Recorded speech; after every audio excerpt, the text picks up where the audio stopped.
Okay, good morning. Ayan. Good morning guys. Yan, mag-update tayo muli sa ating mga hito.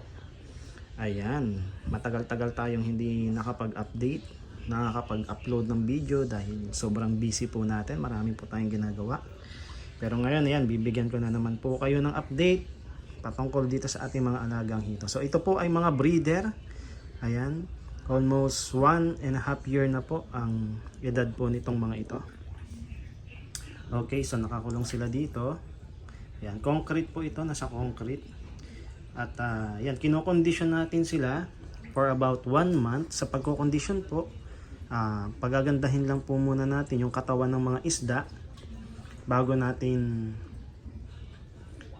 paanakin. Okay, so kinokondisyon po siya para maganda naman yung maibigay niya na itlog sa ating mga ipapaanak na hito. Ayan. So ngayon, sa pagkokondisyon po, pakakainin po natin siya ng mga matataas sa protina na mga pagkain. Yan, kagaya ng mga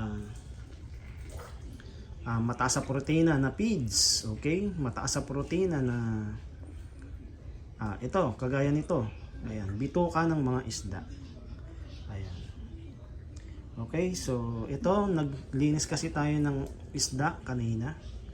So ito, papakain natin sa kanila. Naglinis tayo ng isda, yung pang-uulam po natin. Ayan, kinuha ko yung mga bituka.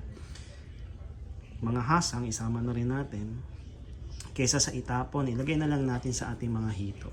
Yung kinakain naman po ng mga hito kahit na ano naman po. Ayan. Huwag lang madumi. Okay? So ito, pwede kayong makahingi nito sa mga palengke po natin. Ayan, bituka lang po ng isda yan. Pwede kayong makahingi sa mga palengke, yung mga tinatapon na po doon. Ayan, tapos huhugasan nyo lang po, tatanggalin nyo lang po yung mga dugo. Ayan, yung mga katas ng dugo, para po hindi mabilis dumumi yung inyong mga pond. Okay, yan, mga nakaabang na sila.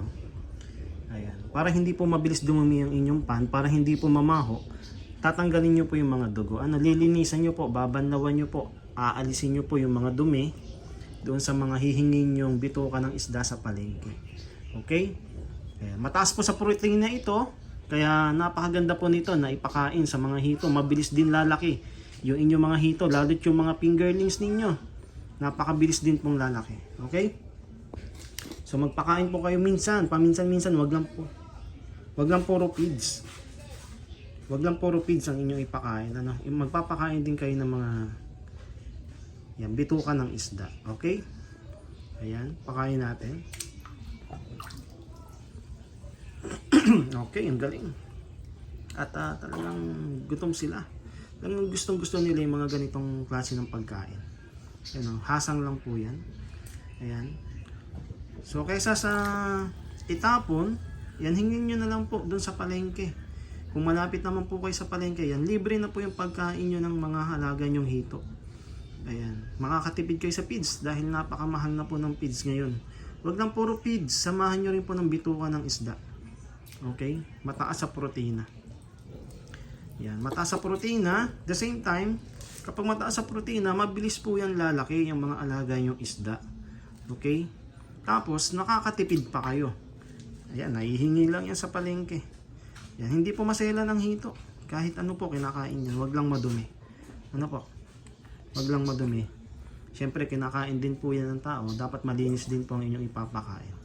Yan, bituka ng isda, dapat malinis para hindi po mapollute itong pond po ninyo. Ayan. Okay. Yan. Tatakaw po ng mga isda natin yan. Mga hasang lang po yan, mga kaibigan. Yan. Yan, madalas po sa mga palengke natin, tinatapon lang yung mga hasang, mga bituka ng isda. Yan, lilinisan nyo lang talaga. Yan, higit lalo yung mga bituka ng tilapia, yan, madalas po yan sa palengke. Yan ang malambot, yung bituka ng tilapia. Okay, ewan kung anong bituka ito, kung anong hasang ito ng isda. Hindi ko lang alam. Ayan. Dapat po malinis, ano po. Ito po ang isa sa dahilan kung bakit mabilis po lumaki yung mga alaga nating isda kahit nasa concrete pond. Okay? Ayan, mataas po ang inyong return of income.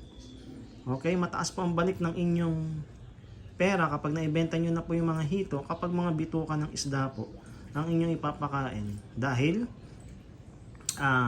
iwas po sa gastos ng feeds. Ano po? Nakakaiwas po tayo ng gastos. Ayan, okay. So yun, naubos na. Oh. Hindi na natin ito isinama, itatapon natin ito. Okay? So dahilan ng pagkapulyot ng inyong mga pond ay yung madumi. Madumi na ipinapakain o yung mga dumi na hindi naaalis po. Okay? So yun lang mga kaibigan, at kung may mga katanungan po kayo ay message lang po kayo. Yan. Palagi na po tayong mag-upload din po ngayon ng mga videos dahil matagal-tagal bago tayo nakapag-upload. Ayan. So mga breeder ito, ayan, nakatakip po yan para hindi po yan magtalon-talon dahil tumatalon po yan mga hito na yan. Okay? Nakakaalpas po yan. So yung magandang breeder po, kung may tanong po kayo kung ano yung magandang breeder, ang magandang breeder po ay yung 1 taon ang edad. 1 taon mahigit o 1.5 taon, yan yung kagandahan ng mga itlog po niyan sa tiyan. Okay? Ayun. Tapos i-condition nyo po siya ng 1 month or 2 months. Yan, kukondisyon nyo siya sa malinis na tubig, pakakainin nyo ng maayos para kayong nag-aalaga ng inahing baboy. Kailangan po na nakakondisyon po. Ano po? Bago po paanakin. Ayan, okay. So yun lang mga kaibigan. At kung may mga katanungan kayo, pwede kayong tumawag. Nandiyan po yung aking contact number. Yan, panoorin nyo lang po yung aking mga videos. Tapos yung pagpapaanak ng hito, nandito rin po sa aking mga videos na nandito. Okay, hanapin nyo lang po yan mga kaibigan. Hanapin nyo lang po yung mga video natin sa kung paano magpaanak ng hito. Meron po tayo dyan. Yan, okay. So yun lang mga kaibigan. At kung may mga tanong po kayo, tawag lang po. Text lang po or tawag po. Okay, maraming salamat po at muli. Yan. Abangan nyo lang po. At marami na tayong i-upload ng mga videos po simula ngayon. Ayan. Okay, so yun. Isa sa tips para makatipid, magpakain ng bituka ng isda. Ayan. Napakatipid po niya. Okay, muli maraming salamat po. Ito po si Hito Kaalaman. Thank you so much po.